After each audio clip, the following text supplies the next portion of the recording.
Savings before job seeker. Let's have a look. Hello everyone, Florian Heiser here and welcome to another episode of Heiser Says. Grab your stein of coffee and let's have a look at this article sent to me by a viewer regarding how, well, the soon-to-be jobless have to spend their own money before getting job seeker, spending their savings. Now, we're in a culture here of Australia where having money saved for a rainy day fund is probably something a lot of people haven't even worried about. But I'm sure there's still a lot of people that have savings, have money put aside. Now, what I think is about to happen, because our unemployment rate, even if you don't trust the ABS statistics and you prefer the Roy Morgan data, is at a level it hasn't been to for a very long time. There are a lot of people that will be unemployed for the first time, maybe in their lives. There'll be a lot of people that will be encountering what it is to deal with the government social safety system that we have in place. I suspect there are a lot of champagne sipping socialists that have never actually had to deal with the government bureaucracy that they are advocating for all the time. I was talking to Rachel about this, and she thinks there are a lot of Australians of the opinion that think, oh, don't worry, no one will starve in Australia, no one will get in trouble in Australia. You pay your taxes. So the social contract, which is completely one-sided and can be changed arbitrarily, but nonetheless, they think that they'll be taken care of, that they can go on the dole, and sure, it's low, but it will help them get through the tough times. That's what it's there for. That's why they pay all their taxes. That's why they contribute. They don't realize, and I didn't realize until I started doing these YouTube videos, that you have to eat away at your savings before you're even considered to get onto job seeker or to the dole. And it creates this perverse poverty trap. It disincentivizes people from working. So what if you burn through all your savings and you're stuck on there, and then, now you can work 40 hours a week, maybe you get a job and you're only a couple of $100 ahead. And then you get stuck in this cycle. So I suspect there are going to be a lot of people that realize what this is. It's an emergency measure to keep you from being completely destitute. Completely destitute. And it's, job seeker is still very low. Honestly, I would agree that it is certainly a little too low for what it is, but it needs to be reframed, that it's not there to take care of you, it's an emergency measure. And maybe we encourage the government to reduce the burden off people so we can build our own savings and people start to maybe get taught at school that we could have an emergency fund and things like that.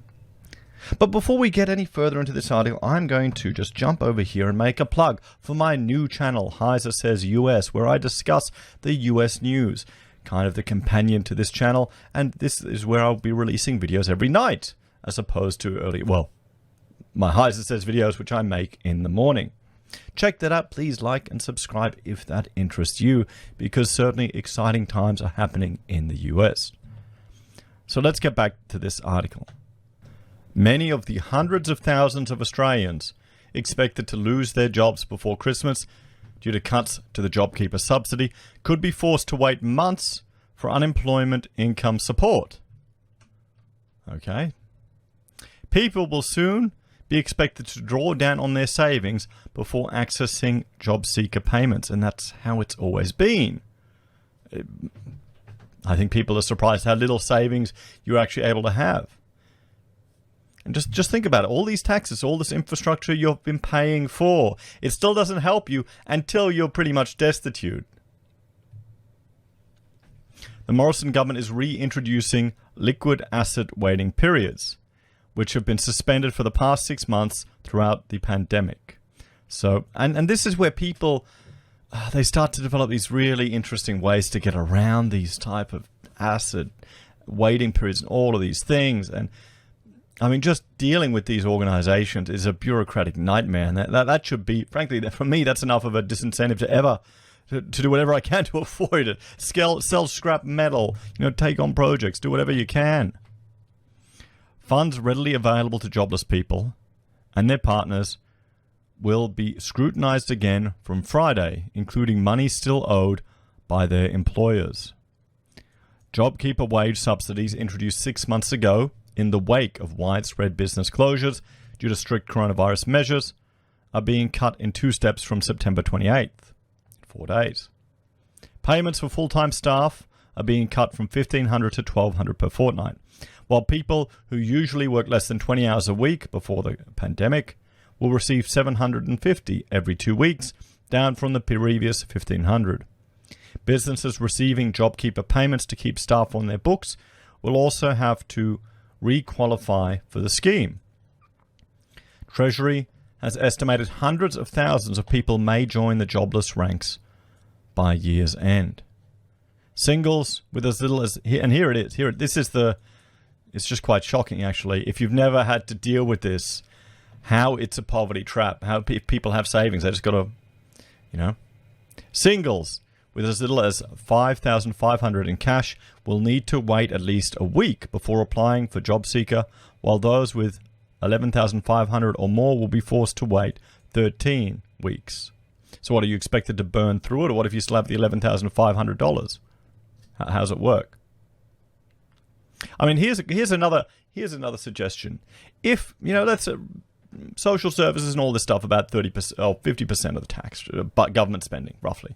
So what if you could say, get a 30% decrease on your tax bill every year, but then you wouldn't have access to these mechanisms, and you'd have to rely on personal charity if you really got destitute? Should that be an option? I mean, there's never going to be the political will for that in Australia. We're too, too caring and nice for people. But would you go it, guys? Would you go it? Would you rather be your own safety net than the government's if it saved you money? Think about all the jobs we could, the government costs we could save. We could reduce Centrelink, all these other things. Wouldn't need as much paperwork. And then there's the whole UBI argument. Someone asked me on Twitter, what are my opinions of UBI? And I simply said we'd never get it in Australia because everyone would be too jealous.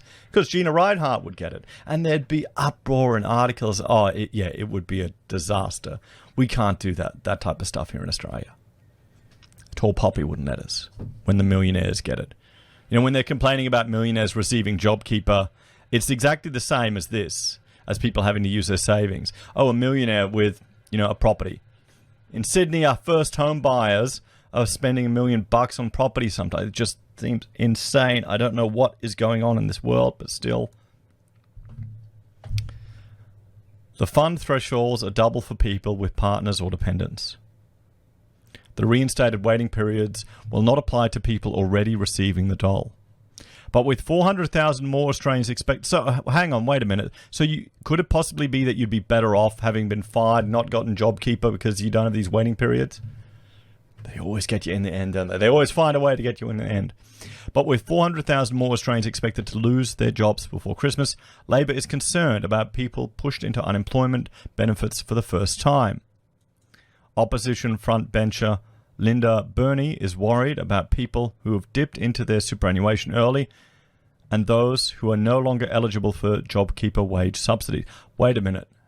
So it could be people who've taken out their super and and they put that aside, and then that's going to delay them getting access to this. So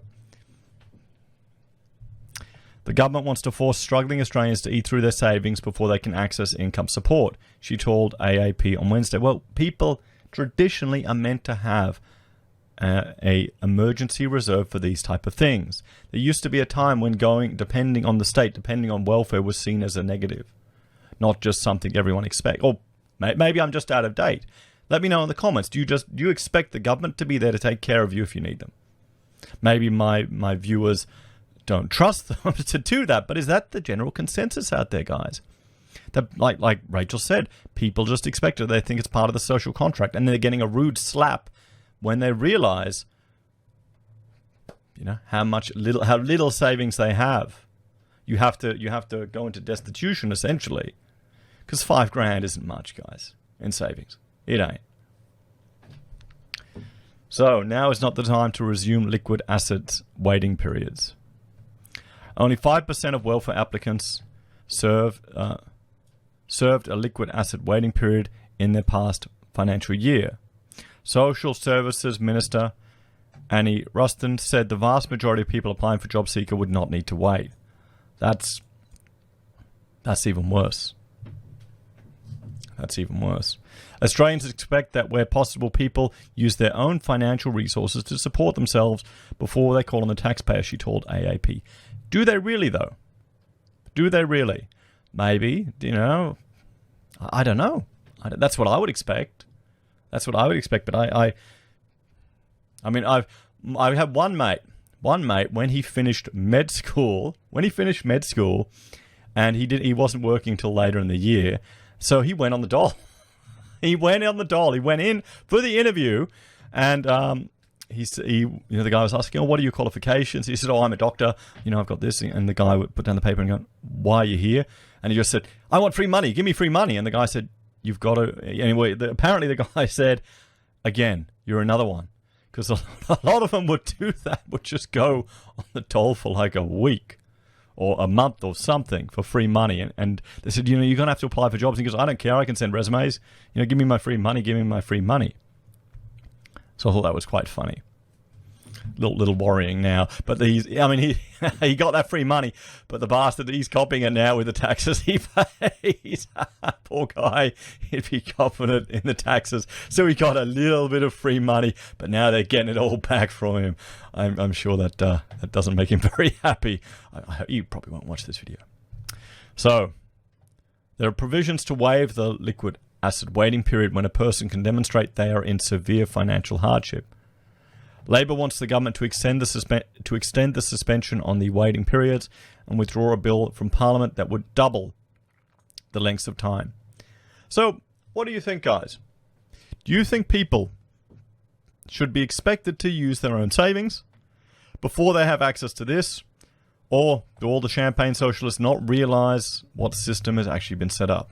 Or what do you think about my idea, where you could opt out of this entire system and get a tax discount?